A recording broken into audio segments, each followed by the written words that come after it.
So today I'm trying to roast coffee again, and this time I decided to try something different from using the popcorn popper. Gotten pretty good at the popcorn popper, but it's fun to try new things. So today I'm going to try roasting beans on this Kamado grill with a cast iron Dutch oven. And what I've got set up now, let's see if you can see it, is, let me get a little bit closer, where you can see that I've only got coals in the middle. That's because I've actually got an old charcoal starter chimney in the middle of my grill. These things are designed, this particular grill is designed with a hole in the middle, and this grate goes in that hole. But you can remove the grate, and I think that design is so that you can add charcoal, I guess, to the grill as a when you're using it just as a charcoal grill. But what I've done is I've actually put a chimney, it's a steel chimney in the middle, so there isn't any charcoal around the outside here, there's just charcoal in the middle. And then from the burner of an older grill, an older gas grill that I took apart, I placed this, I don't know, trivet thing over the hole, because that allows me to place a cast iron Dutch oven on the hole without actually blocking the hole, because you need airflow to keep the temperature of the coals up. What I need is a temperature of about 500 to 550 degrees or thereabouts inside of the Dutch oven to actually roast beans properly. So just before I started the broadcast, this thing had got up over 500 degrees, but as soon as you take it off the heat, the temperature, starts to go down. The fire is going quite well, so it will be very easy to get it back up to 500 degrees. So I'm going to put the Dutch oven back on there and let the temperature come up for a few seconds, and then we'll actually start roasting beans. And I'll change my angle here so that you can get a look down into what will be my roasting vessel. Okay, so I won't be able to see your comments while I'm doing this because I'll be stirring madly, because you have to keep the beans stirred so that they heat evenly, else they're going to burn. So you can see temperature's already going up very quickly, and it's pretty much ready for us to start. What I need is about, I think I'm going to go with 2 cups of beans.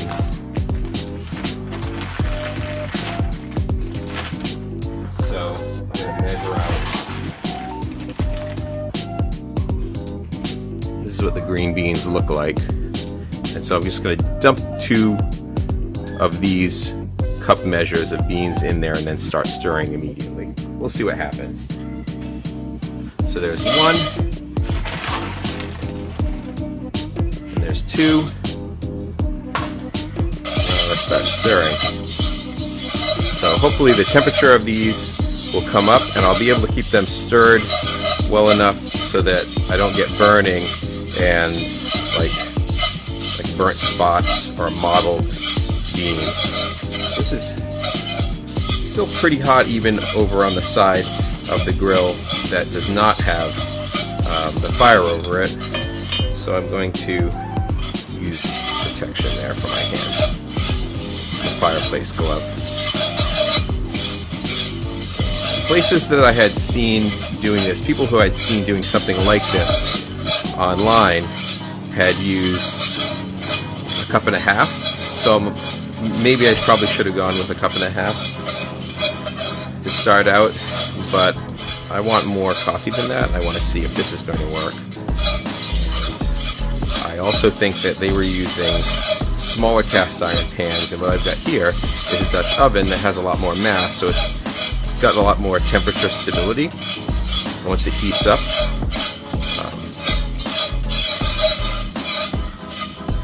Let's see. Starting to see just a little bit of darkening on those beans. I was worried that I was going to have trouble regulating the temperature. I was thinking I might have to take this thing off of the heat but it looks like there's enough beans in here that they've lowered the temperature of the pan, and so I don't have an over temperature problem. I hopefully don't have an under temperature problem, but it does look like some progress is being made. I have to keep stirring this constantly because I can see it's already just a little bit uneven. So I just have to be careful and make sure that I'm getting even coverage on these. Yeah. So this might not be too even by the time I finish, but this is an experiment, so we're seeing it. We try this out in real time. I already see some beans that have gotten a little dark. We're hoping that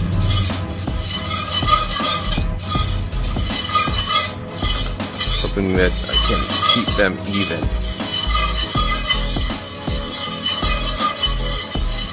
That's one of the reasons that I chose the Dutch oven, as I mentioned before, was greater mass meant greater temperature stability, but also I'm thinking that the higher sides make it easier for me to stir this without worrying that beans are going to jump out of the pot. As you can see, I'm a little bit worried about getting even coverage. That's one of the main concerns. And one of the differences between this and the popcorn popper is the popcorn popper constantly is stirring the beans for you with the airflow, so you don't have to worry about that. That's a nice advantage of the popcorn popper. Also, popcorn popper vertically mixes the beans naturally, which is kind of cool. Whereas if I'm not careful in the way I stir this, some of the beans are going to stay on the bottom and get darker. So I need to do pay some attention to vertical stirring. I don't know how you do that, but I think just the more vigorous, probably the more even. Really is not heating evenly, which might mean that a trial with a cup and a half of beans might be better. Maybe I should have stuck with what other people are doing, but you never know what's going to work. Definitely is roasting, though. That's on the good news side. Speed of roasting is a factor. You don't want necessarily a super slow roast. You don't want them to roast too fast. Too fast means you'll get more unevenness. Too slow, I don't think the flavor develops the same way in the beans.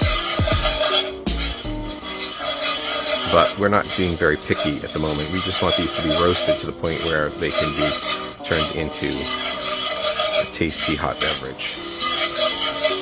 And as long as they get roasted, we will achieve that. And if there's a few burnt beans, I can always pick them out later, so I'm not super concerned. I do have some it is interesting how some of these beans are really light colored, which means that stirring them is a little bit of a challenge here. So the trick, why would I try this rather than just stick with the method of roasting that I've used in the past? Well, if you can see how many beans are in here, I think this batch right here is maybe triple the size of the batch that I can fit in the popcorn popper, which means less time spent roasting beans if this works. And I don't necessarily want to spend a lot of time doing this. It'd be nice to be able to do it in one go or one or two goes and get a whole pound of beans. I did not weigh 2 cups of beans.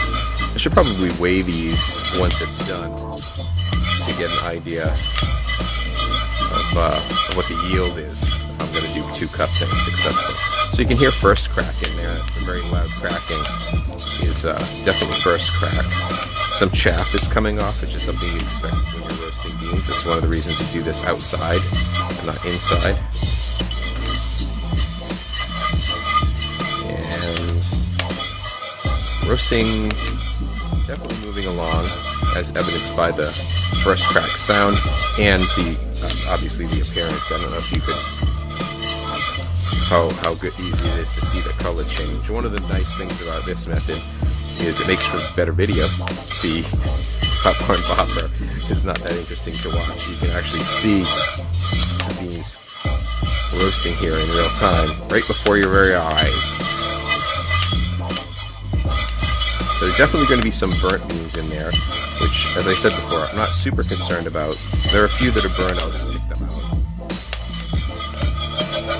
If I get the majority roasted at about the same time, that's fine. Also, if the roast is uneven, that is kind of a disaster if you're a professional coffee roaster, but if you're a person like me who's only looking to do this, practically to get some coffee, not a disaster.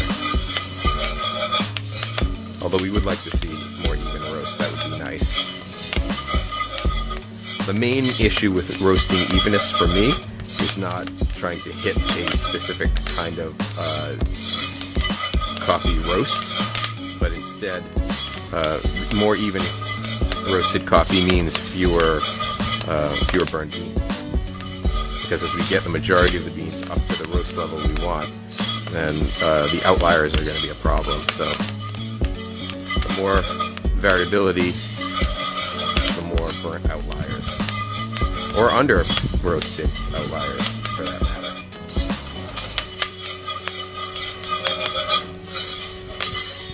A lot of chaff in the pan, and it's going to stay there because nothing's really blowing it away.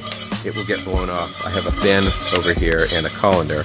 When I dump the coffee into the colander, I'm going to place it over the fan to both cool the coffee and get rid of as much of the chaff as I can.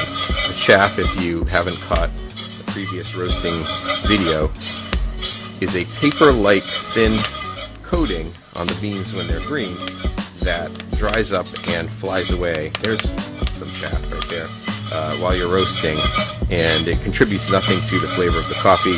You just want to get rid of it. It's just kind of useless. So this is, even though it's uneven, I've got some decently roasted coffee already in there. It's going to be hard for me to decide when exactly to stop, because since the coffee is not completely even in how it's roasting, it's not all cracking at the same time.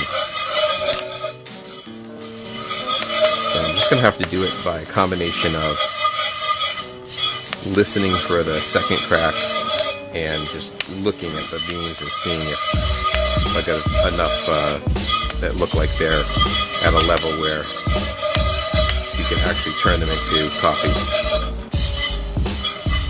The stirring must be pretty loud. I'm trying to put my mouth fairly close to the phone so you can hear me talking over the stirring, but hopefully that's working out.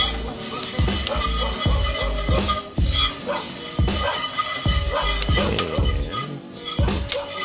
looks like it's coming along pretty well. I'm actually pretty happy with the 2 cups. You can probably see it's not super even. I can't stop stirring long enough to test the temperature really. Well, maybe I can reach over.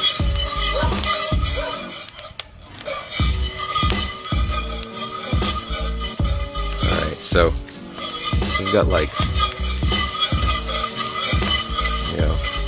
mid 400s. Low to mid 400s, I guess, temperature in there.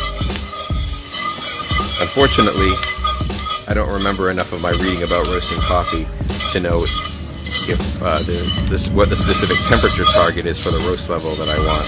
And that's another way that people check the roast. You can actually take the temperature of the beans, but that's not something we're doing today. I'm just going to do it by sight. These beans are starting to look roasted. I don't want to burn the heck out of them. I don't want to end up with like a fully French roast, although they're looking kind of good at this point. Can you see that? How does that look? You can hear the cracking. That might be second crack. I'm gonna take them off in a second. That might be second crack.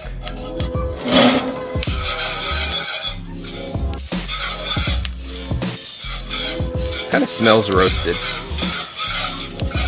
All right, we're gonna get this think we're going to get this over the fan and call it roasted. A little worried about some of the outliers, but I think mostly we've got a roast here. I don't know. Does it look like coffee to you? Looks like coffee to me.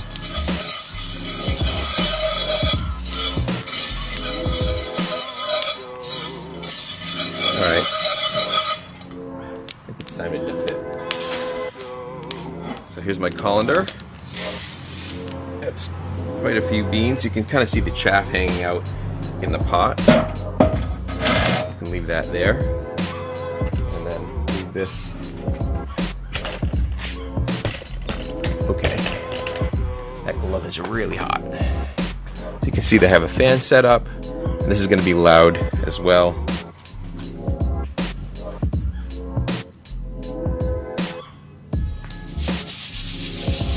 Chaff is going to go everywhere. I just realized it's RIP my deck.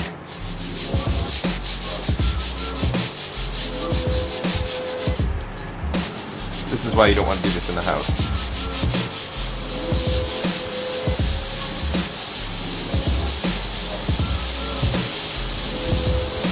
So this is getting rid of the chaff and cooling off the coffee, stopping the roast.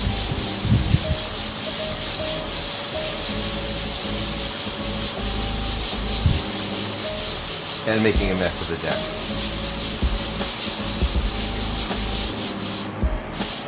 Still pretty hot.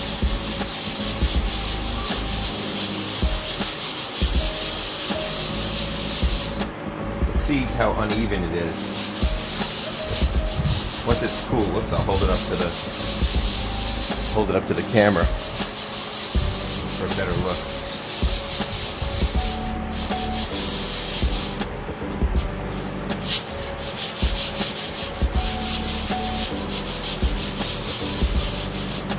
Probably stir this with stirring. Yeah, that's agitating a little bit better.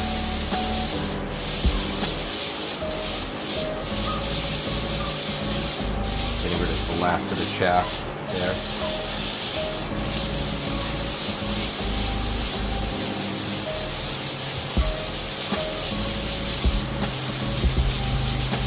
So you can't see the deck, but the chaff has gone everywhere. It's very burnt, so it's little tiny pieces of ash, and they've covered the chairs, and they've covered me, and they've covered my phone. Actually, there's going to be a little bit of cleanup involved. All right, how hot is that now? Okay, it's actually, you can see my arm. Basically the state of this deck is the same as my arm, and so is the phone. And these are now about, I would say,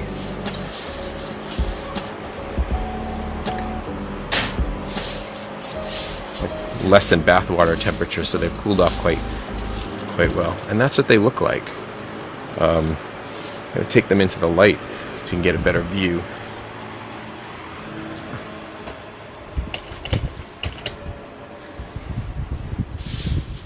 That's not bad. Well, I hope you've enjoyed this rebroadcast of a live coffee roasting demonstration. If you're interested in more coffee roasting, there's a previous video using a popcorn popper. Thank you for watching. This has been JP for You Can Cook Anything with Bob and JP. And remember what Bob and I always say, you can cook anything.